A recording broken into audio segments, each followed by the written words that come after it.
Hello and welcome to Topham Chats. It is the penultimate episode, and I Woo. have Mr. KillerKel with me. Hey Kelly, how's it going? Hello, Top. I'm doing very fine. Good morning from here to you. So there you go. Yeah, excellent. Thank you. And so we were playing D&D yesterday, We and were. that was a whole bunch of shenanigans. It'd been what, 4 months? Like Yeah. 4 months and a few days since we last played as a group, and it kind of showed, but at the same time, all of us were well up for it, and it was so funny. Yeah. So yeah, like I get that, like when it came across it, like when we were all playing, we were just like, yeah, it's been so long since we played, and we all had these ideas. And at the same time, we're all just like, we've forgotten how to do this. So it was like us being massively competent in some parts and just hilariously incompetent in others. So Yeah. Well, there's it was, there's always been the problem of me never consistently doing this like potion kit nature correctly. checks. Yeah. So like it's yes, that's always been a thing. And then Yeah. there's like everyone's special powers, which I've completely forgotten about. Like I completely forgot that that Matt was like levitating. So I guess in retrospect they don't really have to. Yeah. So I completely forgot he was levitating. Like all this awesome stuff I completely forgot about. It's like, hey. Yeah, so we've all Yeah. got these character sheets, and everyone's just like quickly scouring through, trying to find all the things. Mhm. And people are forgetting which dice they need to roll at which points, and I was like, "This is amazing!" It's just having a great time. And Let's then, also be honest, Emma always asks at least once every session which thing she uses to attack with. yeah, At least once. So I'm glad we could keep that up. yeah. And So every time it's like it's a D20. It's always a D20 when D20. you're rolling attacks. It's always a D20. Yeah. And then Dom was like, "You've got to deal damage." I was like, "I deal damage on his turn." He's like, "You got to deal damage like on his turn." It's like, oh yeah, we have that absolutely right. Just playing along. But yeah. So yeah, D&D aside, we've had a lot of fun with that. But, what other games have you been playing? Any tabletopy ones or video gamey ones? Oh man, well in the time since we've had our last chat, Top, I've played a whole bunch of stuff. We've recently dipped into Tabletop Simulator in for the group for just like occasional game night stuff, not for like an official game night, just for funsies. And so we've done 2 board games. I think we've played Pandemic and we've played Betrayal at House on the Hill. Oh, nice. Yes. I'm sure I've played Betrayal once, but I can't remember exactly how it works. But Pandemic is one of those classic games in the board game world. It is. It's so good. Yeah, I love So Pandemic. It's a lot of so fun. Yeah. It's all working together to make it safe. And oh man, I've forgotten everything about that game all of a sudden. You're Played too like many other- doctors and scientists and those sorts of things. So you're trying to cure like 4 horrible diseases that will end the world essentially. Yeah. So Yeah, it's been a bit. Yeah, it's a lot of fun. You're trying to work together, and I like the ones that have win conditions on them, but also ones that you can lose at. My hatred is Like too low. a game that's not entirely the same, but at the same time has win conditions and loss conditions is Legendary. Have you ever played that? It's I a recognize the name. Marvel I don't. card like deck building game Yeah. where you have like a set of heroes you want. Oh yes, no, I do know Yeah. this. I do know this.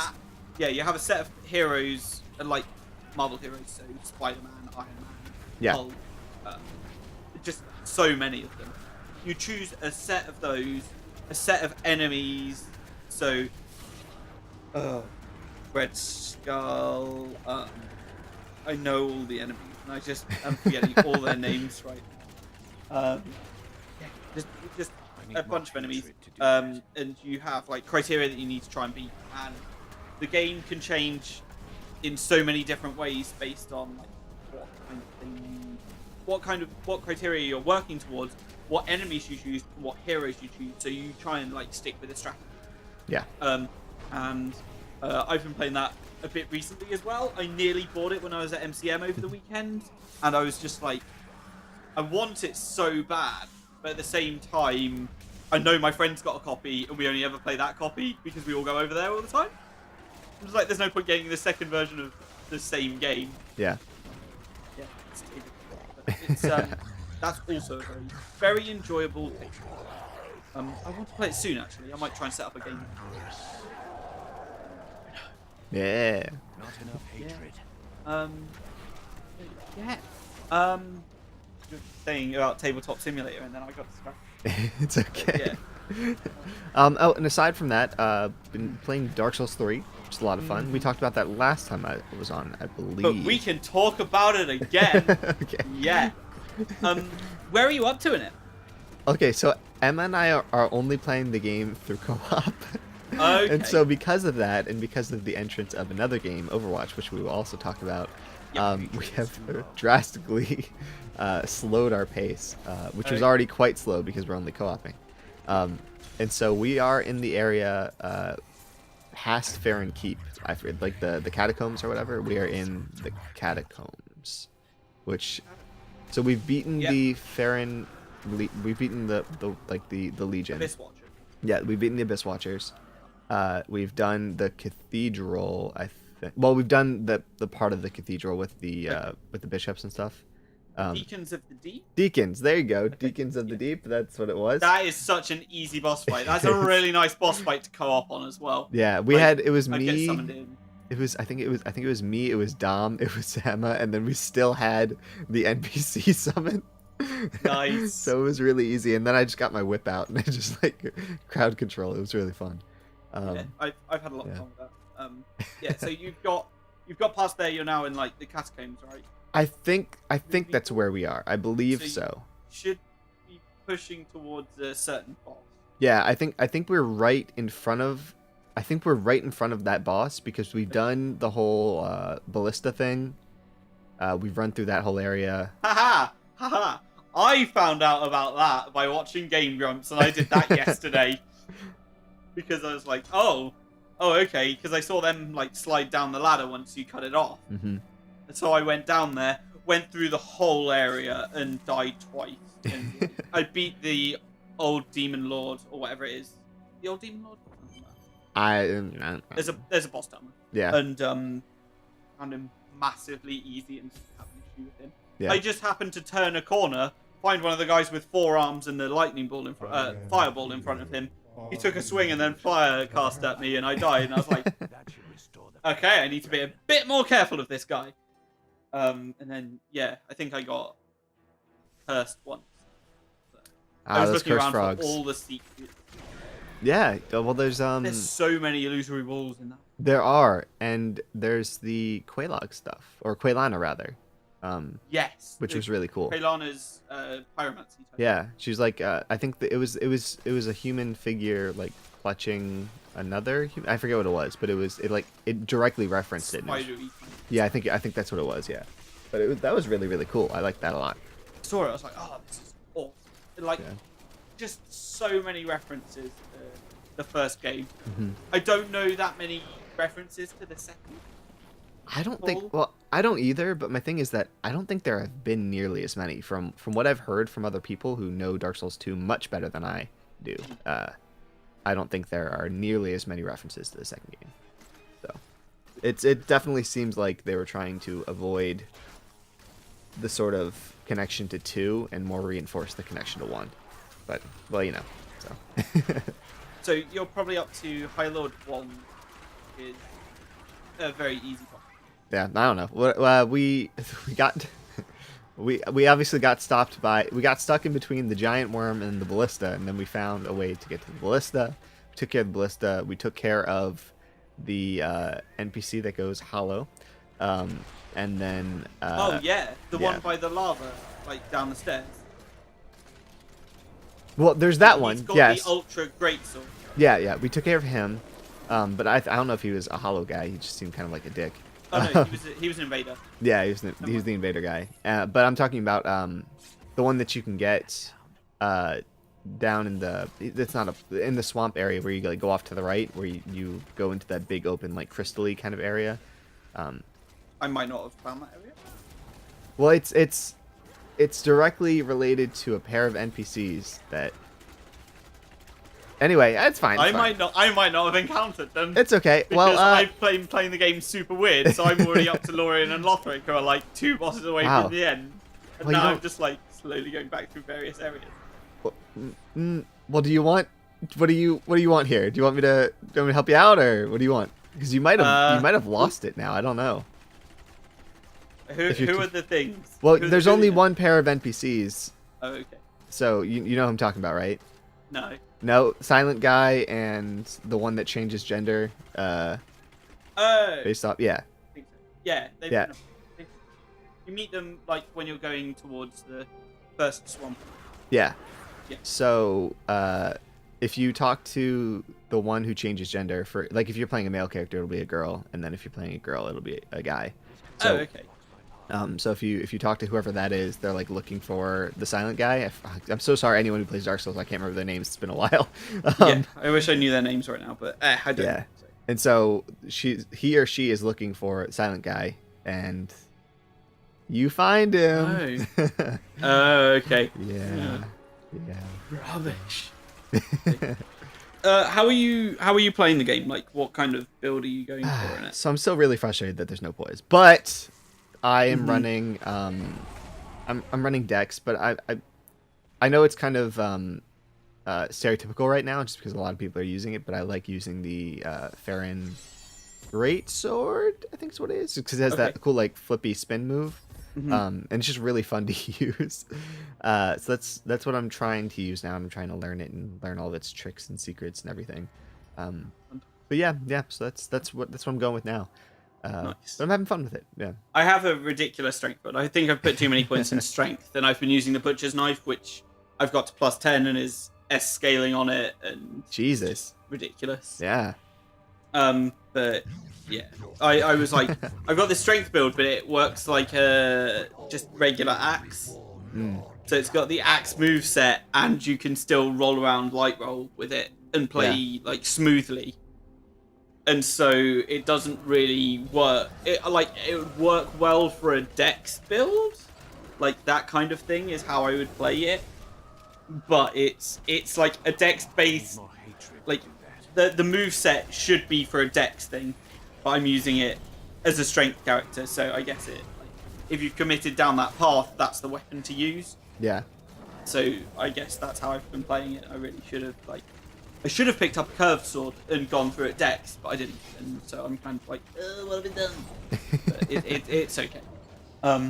But yeah, I've been having a lot of fun just going through that. I just need to get better at this final boss fight.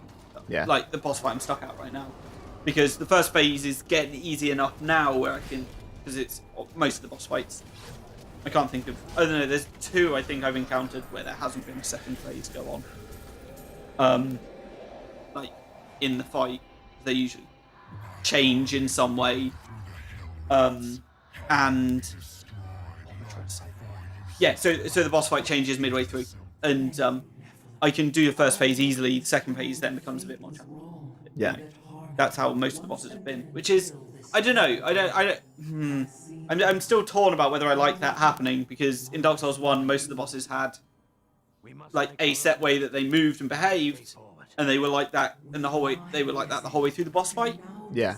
Whereas in this, it seems like, oh, every boss has a second phase, and it doesn't necessarily need that.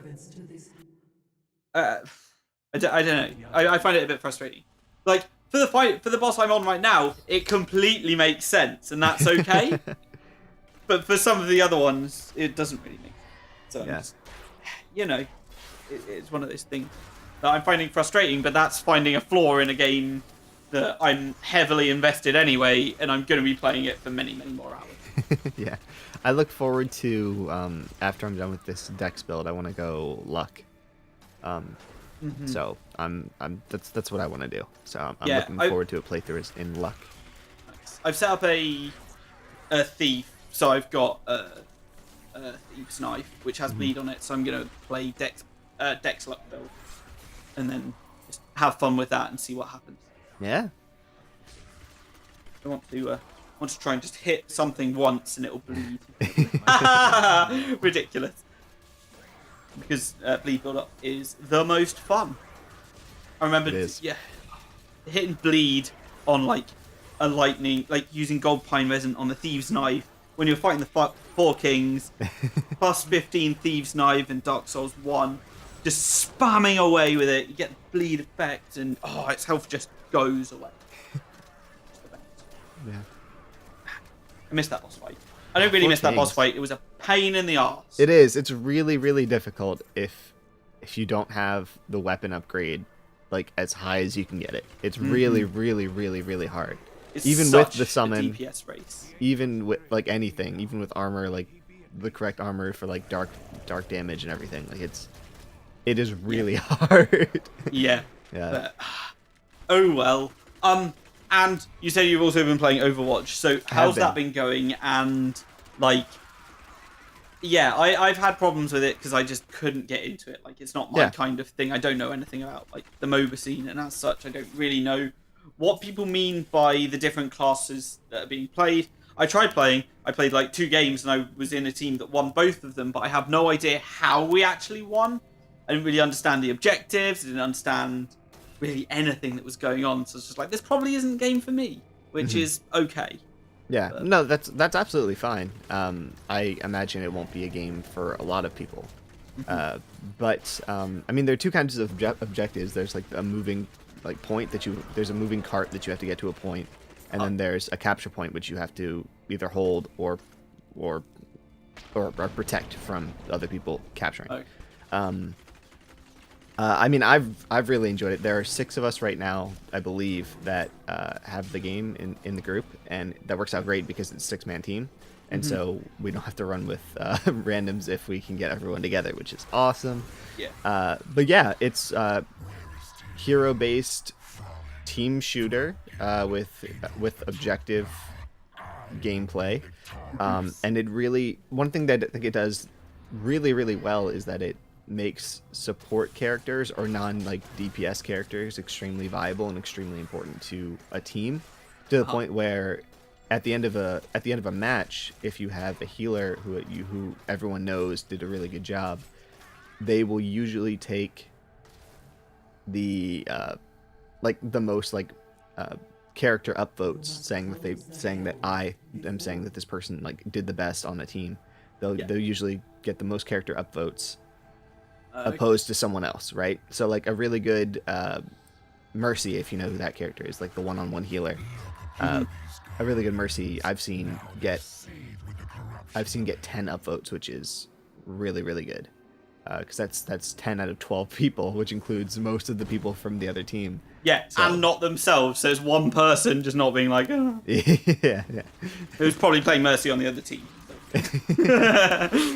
Yeah, you always get that person who upvotes himself. But yeah, so it's a lot of fun. It really prioritizes people who aren't only DPS. It prioritizes a lot of different ways of playing, and we've really enjoyed it. And I've really enjoyed playing it with people. So I think playing with friends is like a really important part of it, but you don't have to. So. Not enough discipline. So yeah, kind of. I don't know. It's not a game for me, and everyone's going on about it. And just this is the thing for me. So I'm sticking to Destiny. I had 2 ridiculous games playing Salvage earlier. Like my KD in each of the games was over 3, so I was having a good time. We were just melting people. Then we got put into a game, and we just got annihilated. I only needed 1 more win as well, and I was just like, no. But, yeah, I was having fun, so it didn't really matter. Still playing Destiny. Still playing Diablo 3. You know, Diablo 3. Just running around. Playing on Torment 3 difficulty right now.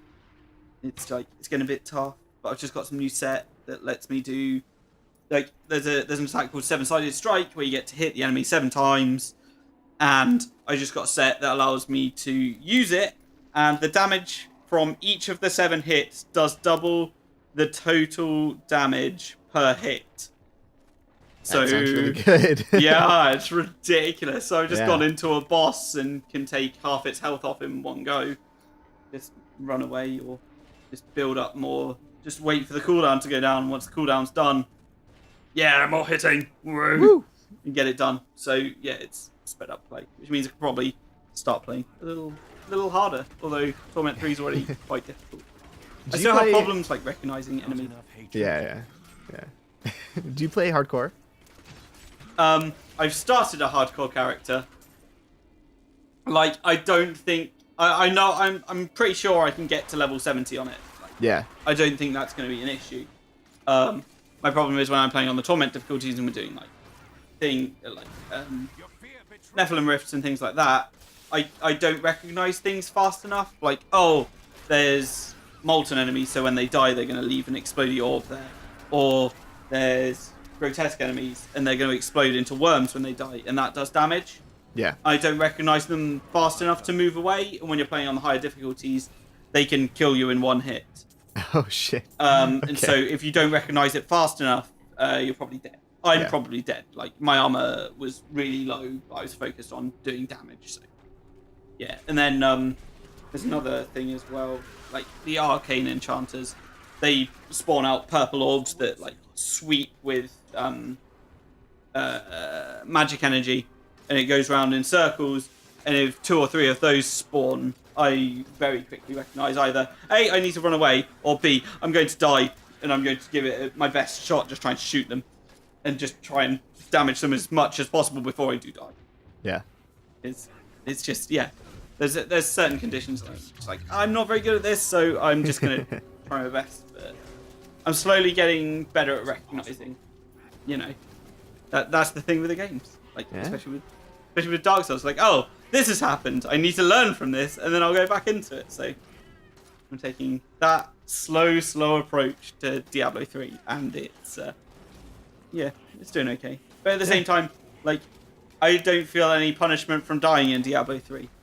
And I feel like I do learn a tiny bit, whereas in Dark Souls 3, you know, you're like, oh, I got my timing on that roll wrong, I'll try and get the timing right in the future, which is currently the thing that I'm trying my best to do, like, get all my timing right for rolls. I got a ring that increases the, like, duration of your invincibility while rolling. I've heard about that, yeah. The game I think even, like, makes reference to it. I'm just like... Oh, okay. That's the thing I can do, so I might as well, like, use it, especially if I'm, like, trying to roll around the enemy quite a lot, which is something I do.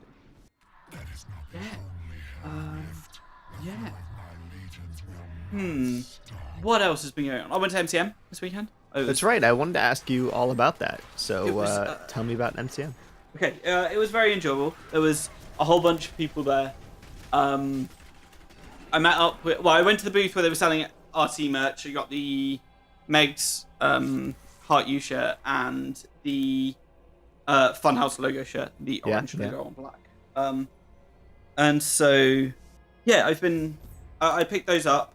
The people on the booth are the guys that are basically the head and the most popular figures in the RT UK community, which is cool. I like meeting up with those guys. We're all aware of each other and we just chill out and chat.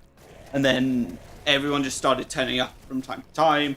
As the day went on, more and more people got together. And then, like 3 o'clock, there was a huge meetup of like hundreds of people.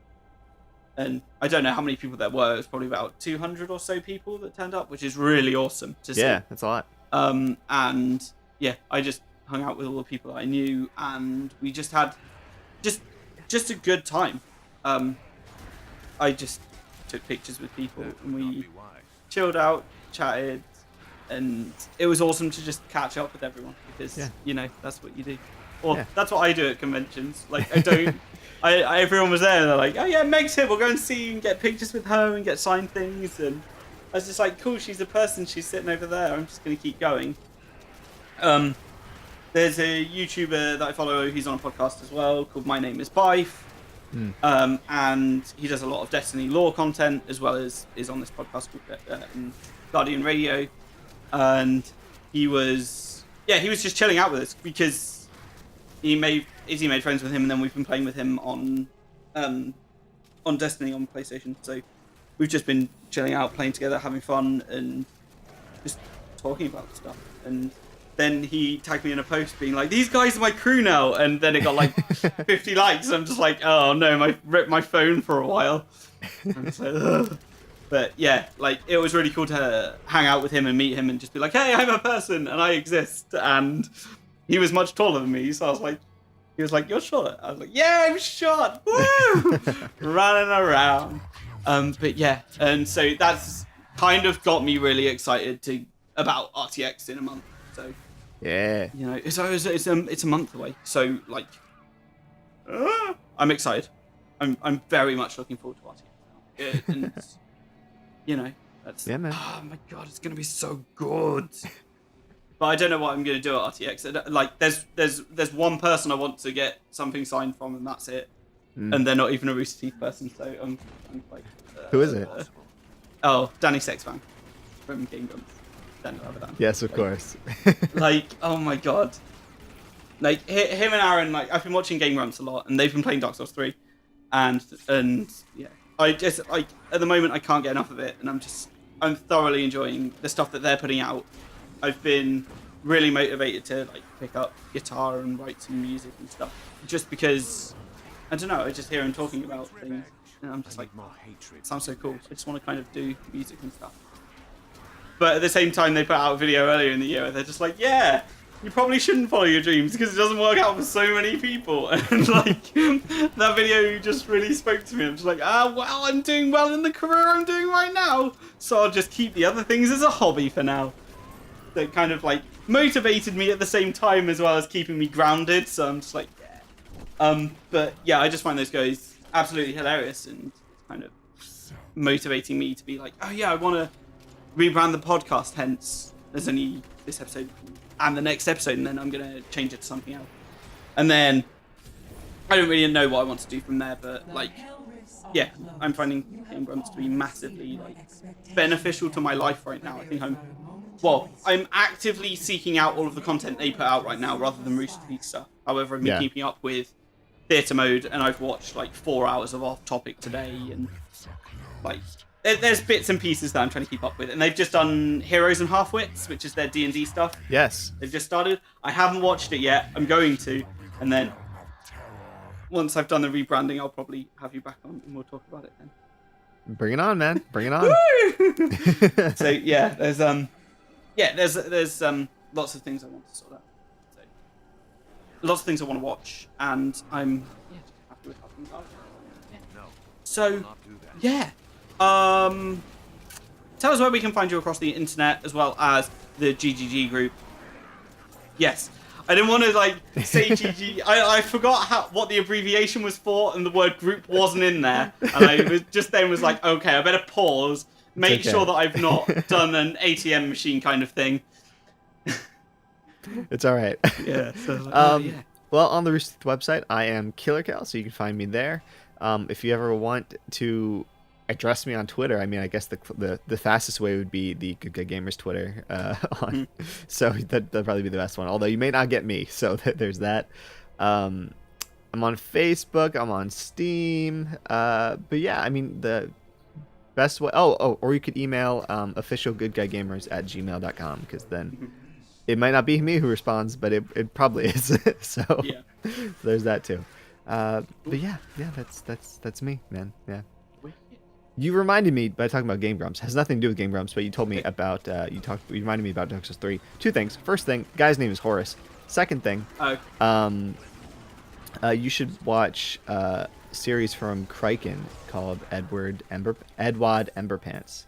Mm-hmm. It's really great, as Vadi and another guy who I forget his name, but he's like Dark Souls 3 guy, and it's really funny, and you should watch it. Nice. Yes, that's gonna be my plug for the day. There we go. Cool. Right. Well, I can be found across the internet as Topham or Destroy Topham or Etherfar in various places. I've embraced the Etherfar a little bit more recently, and that's my Instagram name. And I have a Twitter associated to it as well, which is mainly for my music. I've got music on SoundCloud as well under Etherfar. I think I'm on the verge of finishing another song. I'm not really sure. I wrote one for a competition that was due in like the weekend just gone, and the people I was working with, the lyricist, never got around to writing any lyrics, so the song never got submitted. So there's no vocals for it, but there's a whole bunch of good ideas in it that I want to. That I'll probably just rework and arrange into some different order that actually sounds better for like a progressive track that doesn't sound boring and repetitive. Like, it would sound fine were there to be vocals over the top, which is what we're hoping for, but you know, that's happened. So now I've just got a bit of music that's technically finished, but at the same time, I wouldn't be happy putting it up as a song without lyrics over it. So yeah. Anyway, that'll probably be coming at some point soon. Yeah. And aside from that, I've had a great time recording this podcast. Thank you very much, Kelly, for being my guest this week. It's my pleasure, man. You know it. And thank you, everyone, for listening. Goodbye. Bye.